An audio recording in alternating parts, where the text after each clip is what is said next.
निरपेक्ष प्रेम, ज्या प्रेमामध्ये कसलीही इच्छा नाही, असं प्रेम म्हटलं तर फक्त आईचं. आणि या प्रेमाला दुसरी उपमा नाही. अशा शुद्ध प्रेमानं भगवंताचं जो भजन करील त्याला महाराज तुकोबराय धन्यता देतात. असं ज्याचं शीळ आहे.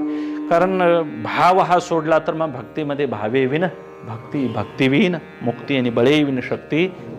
कशाला करता म्हणतात कैसेनी दैवत प्रसन्न त्वरित. मग भाव नाही कशाला उगाच उपद्व्याप करतोस, उगार आहे निवांत, उगाच गप बस, माळही घालू नकोस आणि टाळही वाजवू नकोस. असं ज्ञानोबरायांचं 1200च्या शतकातलं वचन आहे. हे मी आत्ता पदरचं सांगतोय असं अजिबात विचार करण्यासारखं आहे. महाराज तुटेल धरणे प्रपंचाचे हे सामर्थ्य आहे नामस्मरणामध्ये.